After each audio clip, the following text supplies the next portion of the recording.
Përshëndetje për gjithë të nderuar shikues, nga unë dhe kolegu Edvin Parruca do t'ju përcjellim edicionin informativ të orës 16:30. Jemi me Senada Jau në këtë edicion, ku ndër të tjera do të ndjekim. Kryeministri Edi Rama deklaroi sot nga mbledhja e grupit parlamentar të PS se kriminaliteti në Shqipëri është ulur që kur socialistët erdhën në pushtet. Ai akuzoi opozitën se shpif dhe mori në mbrojtje Taulant Ballën, duke thënë se nëse vërtetohet që ka qenë në komisariat ditën kur pretendon nën komisari Nuhu, do të firmosë vetë që ai të arrestohet. Një sasi e vogël tritoli ishte vendosur sot pranë banesave të afërmve të Gjisiela Malokut. Policia ka shoqëruar 9 persona, ndërkohë që vetë vajza tha për gazetarët se tritolin e ka vënë Partia Demokratike. Opozita e Bashkuar prezantoi sot platformën për zgjedhje të lira e të ndershme. Basha tha se qëllimi është lirimi i zgjedhjeve nga tutela e krimit dhe kapja e shtetit. Ai përmendi emrat e politikanëve që sipas tij janë përgjuar teksa bënin pazare me krimin për shitblerjet votës. Kryetarja e gjykatës së apelit në Korçë, Çemtela Prifti, një ndër gjyqtarët më të pasura në Shqipëri me shumë gjaz, do të shkarkohet nga detyra për shkak se sipas KPK-s nuk justifikon dot pasuritë e saj. Komisioni i pavarur i kualifikimit ndërkaq shkarkoi sot gjyqtarin e apelit në Korçë Sotiraq Lubonja pasi i kishte probleme me pasurinë.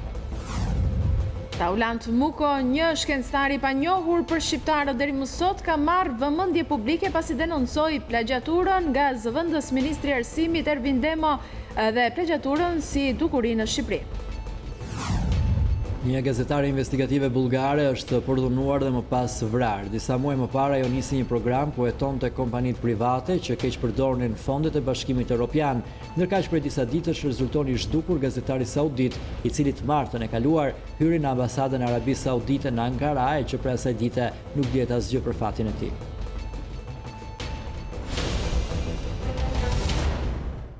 Ishin disa prej zhvillimeve kryesore, flasim tani gjerësisht. Rreth 100 gram tritol ka shpërthyer pranë banesave të afërmve të Gjisiela Malokut në fshatin Larushk në Fushkruj. Nga shpërthimi fatmirësisht nuk pati të lënduar dhe as dëme materiale. Për këtë ngjarje, policia ka shoqëruar 9 persona deri më tani, ndërsa disa orë më vonë ka marrë në mbrojtje vajzën dhe familjen e saj. Vetë Gjisiela Maloku në një reagim për mediat tha se dyshon se pas kësaj ngjarje fshihet opozita. Një sasi tritoli ka shpërthyer mbrëm në fshatin Larush të Fushkrujës. Sipas policisë, rreth 100 gram lëndë plasëse janë hedhur në oborrin që lidh banesat e dy të afërme të Gjisiela Malokut. Njëra i përket gjyshit të Gjisielës, Ramazan Muça, ndërsa tjetra Besim Muçës, vllajt e Ramazan Muçës. Nga shpërthimi fatmirësisht nuk ka pasur persona të lënduar dhe as dëme materiale. Policia dhe grupi hetimor po punojnë për zbardhjen e ngjarjes, ndërsa janë shoqëruar për të marrë në pyetje 9 persona. Në një reagim për mediat nga fshati Larushk, tesa drejtonte një makinë, Gjisiela fajsoi PD-n për ngjarjen, ndërsa tha se tashmë ndihet e kërcënuar nga opozita. Do të titoj të shmë sa i qartë. Që do thotë? Që thotë është bërë nga Partia Demokratike dhe nga opozita për të sulmuar drejt për drejt, sepse të vërtetën e diun dhe vetëm unë nuk jam e kërcënuar nga fisje dhaja. Deri dje nuk isha rrezikuar. Tashmë mendoj që jam rrezikuar vetëm nga opozita, si po më sulmojnë drejt për drejt. Recepin jo, nuk kam komunikime, kam marrëdhënie të mira me të. Sot i kam kërkuar që të më shëndetoj pranë nga familjarët e tij sepse vetëm aty ndihem e sigurt për të më mbrojtur. Pavarësisht se nga shpërtimi nuk ka pasur pasoja, policia po vjon hetimet për të zbardhur autorët. Rreth mesditës 3 punonjës të policisë morën në pyetje të afërmit të Gjisielës në lidhje me konfliktet e mundshme apo dyshimet që ata mund të kenë. Kino Studio Fabrikimesh Kriminale ka cilësuar kryeministri Rama opozitën duke folur për audiopërgjimin me babalen e Vlorës dhe rastin e Gjisiela Malokut. Në mbledhjen e grupit të Partisë Socialiste, Rama mori në mbrojtje Taulant Ballën duke thënë se nëse vërtetohet që ka qenë në komisariatin e Fushkrujës ditën kur pretendon nën komisar Nuhu, do firmos vetë që ai të arrestohet. Kryeministri Edi Rama i ka të qartë, akuzat e opozitës janë mashtrim me shpifje, produkti i asaj që e cilësoi Kino Studio Luli SHPK. Epitetet më të përdoruar prej tij për opozitën ishin mashtruesa, të paftyr, mjerane, të pabes. Para deputetëve socialista i foli për prova kokforta që faktojnë montimin nga opozita të audiopërgjimit Babalja, jo vetëm nga rezultatet e ekspertizës së kompanisë britanike, por edhe nga rrëfimi i dikujt të joshur me para për të luajtur rolin e vëllait të ministrit të Brendshëm Xhafaj. Nuk është vetëm analizë shkencore e laboratorit britanik që nxjerr audiopërgjimin fabrikuar. Jo, është vetë aktori, i papaguar, sipas premtimit të dhënë në emër të Lulzim Bashës, që i ka dalë për zot zërit vet në audiopërgjim. Shkurt muhabeti, edhe një herë si zakonisht, ky që kërkon vetim për thashe theme mbi lidhjet e politikanëve me kriminal, nuk ka mbajtur fjalën e dhënë dhe aktori i kësaj farse kriminale e ka tradhtuar regjisorin sepse nuk i ka marrë njësoj si Babalja eurot e premtuara për rolin. Rama çmontoi sipas tij edhe akuzat për përfshirjen e Taulant Ballës në rastin Gjysjela. Ai tha se pamjet filmike që administron prokuroria tregojnë se Balla nuk ka qenë në komisariatin e Fushkryes. Duke i bërë thirrje ndërgjegjës se isha Leates dhe ish ministres së integrimit Klajda Gjosha, Rama tha se ajo vetë mund ta verifikojë një gjë të tillë. Materialet filmike të komisariatit Kryes në ditën e ngjarjes denoncuar nga heroi i babalet dyshit janë prokurori. Ti mund të drejtohesh policisë me kërkesën për t'i parë ato materiale. Shko shikoj vetë nga fillimi në fund filmimet e videove të komisariatit. Nëse do gjesh gjikundi në ato filmime Taulant Ballën, apo qoftë dhe vetë heroi të cilin Taulanti e pas ka kërconuar në pistolet në kokë, unë do të votoj bashkë me ty. Jo për të hequr Taulantin nga drejtimi i delegacionit për Bruksel, po për të hapur rrugë arrestimit të tij. Edhe pse nuk i përmendi me emër të përveçëm, kryeministri la të kuptojë se interes për Tritolin në banesën e të afërmeve të Gjysjeles ka opozita. Kush është interesuar të krijojmë publik idenë se vajza është në ndrysninë e një terrori psikologjik? Ne? Jo. S'ka mendje normale, madje dhe peshqit e liçenit artificial e kuptojnë që për këtë kanë interes vetëm ata që e dhunuan publikisht për ditë e ditë tëra, dhe askush tjetër. Në mbledhjen e grupit parlamentar socialist, Rama bëri paralelizmin me luftën kundër krimit dhe parave të sekuestruar në kohën e qeverisjes së Partisë Demokratike dhe asaj të Partisë Socialiste. Duke folur me gjuhën e shifrave, sipas tij krimi i organizuar është goditur shumë më tepër në 5 vite qeverisje të Majt. Ndërkohë shefi i ekzekutivit rrëfeu të vërtetën e tij, sipas të cilës Basha i ka kërkuar pushtet në tavolinë. Po është vetëm një gjë që unë Lulit nuk i jap dot. Mund t'i jap dhe gjysmën e zemrës, po këtë nuk i jap dot. Sepse pushteti nuk është i yni. Është i atyre që kanë votë. Edhe po të dal unë me gramozën dhe t'ju lutemi nga veriu në jug dhe t'ju themi aman na e hiqin e pushtetin dhe jepja një Lulzim Bashës, harove. Ne na marrin me gur, po Lulzimit pushtetin si japin kur.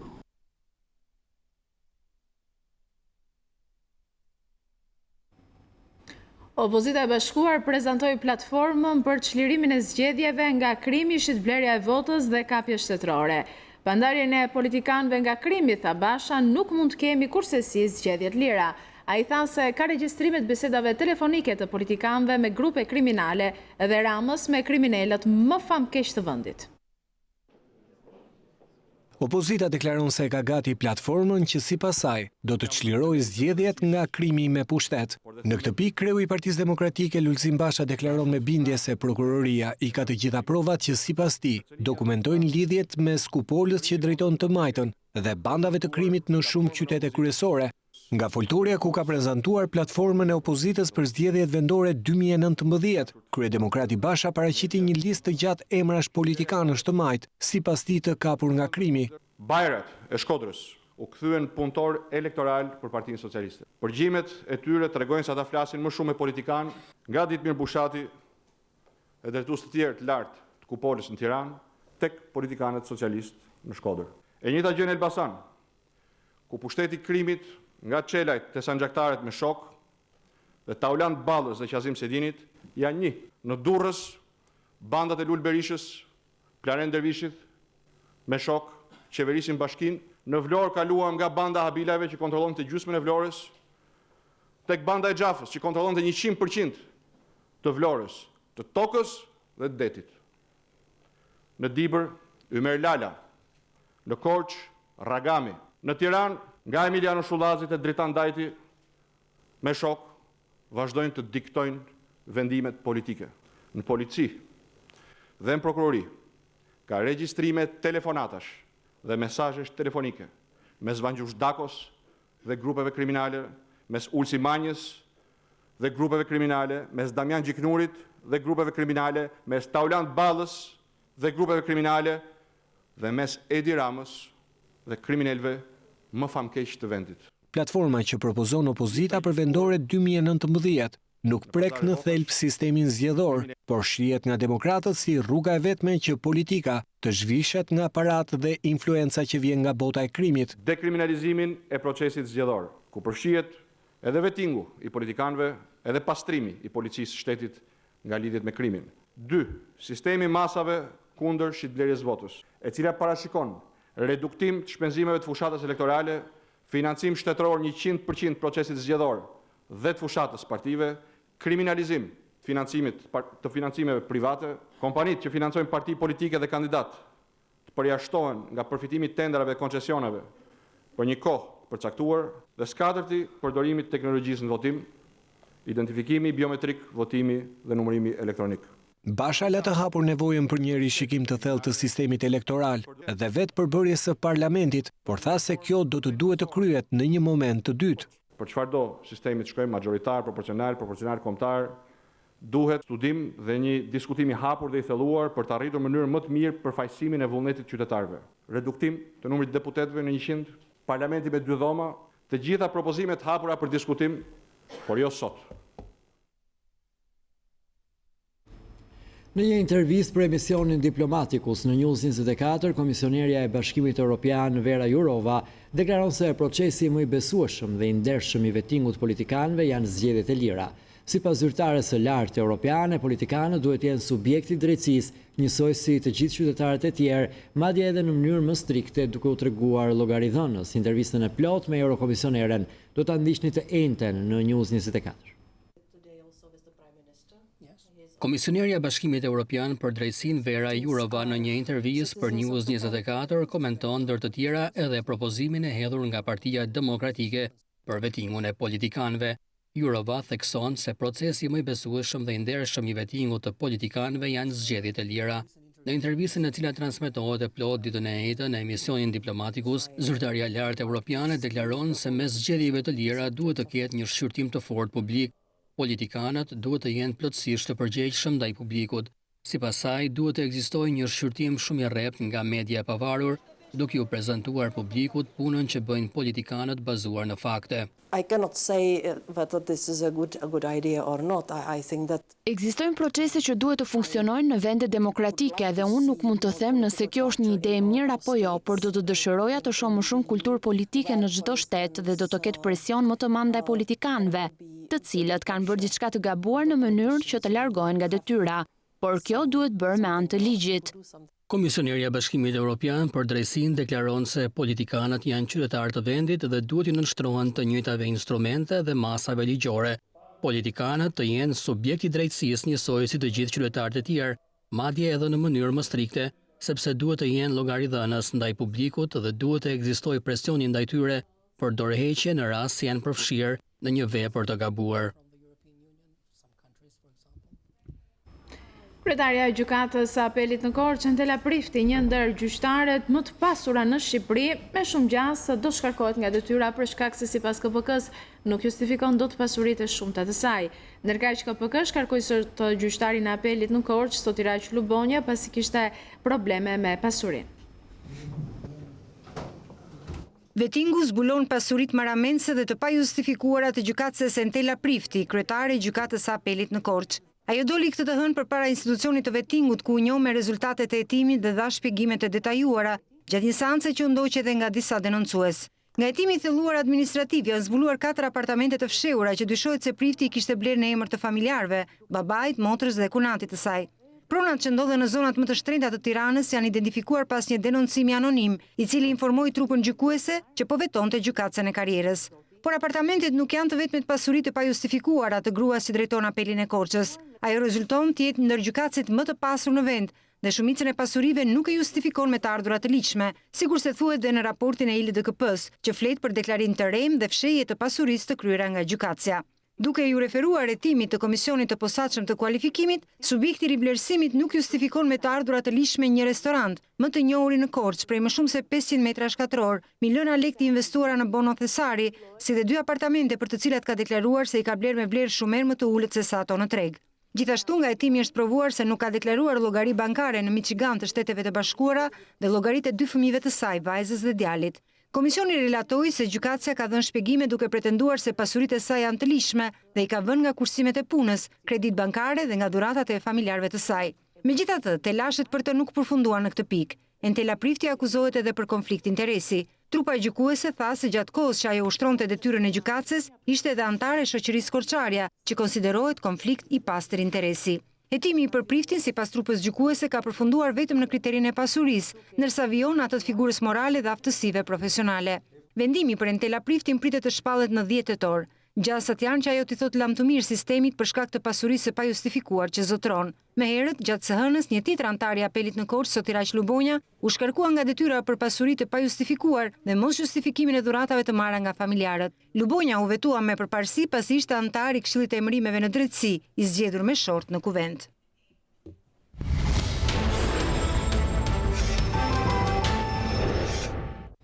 –45 ditë burg vendosi gjykata për Geldo Hotin, 37 vjeçarin arrestuar në Kakavi, i cili dyshohet se është një prej personave që shtiu me armë mbrëmjen e 4 tetorit në një lokal në blok ku u vra një person dhe u plagosën 2 të tjerë. I dyshuari që është vëllai i një DJ të njohur në Tiranë, pranoi se është gjendur në shoqërinë e biznesmenit Ervin Mata dhe komandos me Viol Bilo, por se nuk kishte asnjë rol në krimin e rënd. Gjykata e Tiranës saktoi masën e arrestit me burg me afat 45 ditor ndaj Geldo Hotit, i dyshuar si një nga autorët e masakrës së ndodhur mbrëmjen e 4 tetorit në zonën e ish bllokut, ku një person mbeti i vrarë dhe 2 të tjerë u plagosën. Sipas prokurorisë, Hoti gjende në shoqërinë e grupit të Ervin Matës ku ndodhi ngjarja dhe dyshohet për akuzën e vrasjes ndaj 2 ose më shumë personave mbetur në tentativë. Në seancë me dyert të mbyllura, i dyshuari që është vëllai i një DJ të njohur në Tiranë, pranoi se është gjendur në shoqërinë e biznesmenit Mata dhe komandos me Viol Bilo, por se nuk kishte asnjë rol në krimin e rënd. Në lokal Monopol, kam shkuar bashkë me Ervin Matën, me Viol Bilon dhe një person tjetër. Pronari na hapi një shishe verë. Nuk kaloi shumë dhe erdhën 3 persona. Ervin Mata u ngrit dhe takoi njërin prej tyre. Papritur në derë hyn 2 persona të tjerë. Njëri prej tyre filloi të debatonte me Viol Bilon dhe Uzun. Njëri nxori armën dhe pati shkëmbim zjarri. Geldo Hoti Liqa, i cili u arrestua në pikën e kalimit kufitar në Kakavi, mohoi në gjykatë se tentoi të arratise nga Shqipëria. Po shkoja drejt Greqisë për të marrë një pajisje për radion. E kisha të planifikuar udhëtimin. Të dielën gjykata e Tiranës saktoi masën e sigurisë arrest me burg me afat 30 ditor për Ervis Martinajn, ndërsa burg pa afat për Elion Haton, të 2 të plagosur në ngjarje. Në zonën e ish bllokut mbeti i vrarë Fabian Gagja, pjesë e grupit të Martinajt, ky i fundit një personazh i njohur i botës së krimit dhe pronari disa pikash bastesh. Në kërkim janë shpallur biznesmeni Ervin Mata, partneri i këngëtares Elvana Gjata, komando me Viol Bilo dhe Fabio Alushi. Nga hetimet e para rezulton se motivi i krimit të rënd ka qenë pikërisht këngëtarja Gjata. Për të sqaruar për një ngacmim që i kishin bërë asaj, Ervin Mata ka thirrur Ervis Martinajn. Takimi sqarues nuk ka shkuar si duhet dhe u mbyll me një bilans tragjik. Gjykata e shkallës së parë në Durrës ka pushuar hetimet për Velierën. Për kryetarin e Bashkisë së Durrësit Vengjos Dako, sipas gjykatës nuk ka shkelje ligjore dhe nuk ka shpërdoruar detyrën. Pak ditë më parë, prokuroria kishte kërkuar pushimin e çështjes dhe këtë të hënë gjykata pranoi kërkesën duke e pezulluar atë. Sazanguri dhe Mirela Jorgo ishin ata të cilët denoncuan për shkelje ligjore kryebashkiakun Dako. Sheshi Veliera vijon të jetë i bllokuar që prej muajit shkurt të vitit 2017. As prokuroria e as gjykata e Durrësit nuk e vlerësuan kallëzimin e shoqërisë civile. Gjendet 14 vjeçaria e humbur pas apelit në studion e emisionit Me zemër të hapur. Nëna e saj, Alma Çuka, kërkoi ndihmë pasi e bia rezultonte e zhdukur prej 7 ditësh. Pas lajmit mirë për gjendjen e vajzës, ajo ka kërkuar mbështetjen e institucioneve që vajza të mos bjerë më prej trafikantëve. Ditën e premte emisioni Me zemër të hapur në News24 u vu në kërkim të një 14 vjeçare nga Tirana. Beciona Çuka ishte larguar për të disatën herë nga banesa dhe prej 7 ditësh askush nuk ishte informacion për vendodhjen e saj. Pas transmetimit live dhe apelit publik të nënës, vajza është kthyer në familje. Vetëm fal emisionit, vajza është rikthyer prapë në shtëpi. Hapa derën dhe pash vajzën në orën 2 të drekës. pastaj njoftova policin. Ju lutemi thash më dërgoni një patrull që ta marr vajzën dhe ta shoqëroj për në polici. Kur e pash ishte e zverdhur, ishte kështu si e trënditur, nuk e di, kishte qëndruar në për këto banesat e braktisura, këto persona që vajzën e kanë mbajtur, po këto, një fjalë i kanë ndaluar policia, 2 i kanë mbajtur në arrest, 2-3 të tjerë i ka lëshuar, më duket. Alma Quka ka kërkuar ndihmën e institucioneve dhe të shkollës së vajzës, që ajo të rikthehet normalitetit dhe të mos përsëritet më e njëjta ngjarje. Kush e ka gjetur, sepse kam edhe një kthim përgjigje të Pasagerët që do të niseshin sot drejt Firences në Itali në orën 7:30 janë përballur me një situatë të vështirë pasi avioni i Alba Wings ka psuar një defekt ende pa u nisur. Pasagerët ishin akomoduar në vendet e tyre kur u është kërkuar të dilnin sërish jashtë pasi avioni kishte defekt. Fluturimi u anuluan ndërsa pasagerët publikuan video në rrjetet sociale ku duken teksa zbresin nga avioni. Njëri prej pasagerëve shkruan se avioni humbiste karburant dhe nxirrte tym ende pa u ndezur. Fluturimi për në Firenze u shty.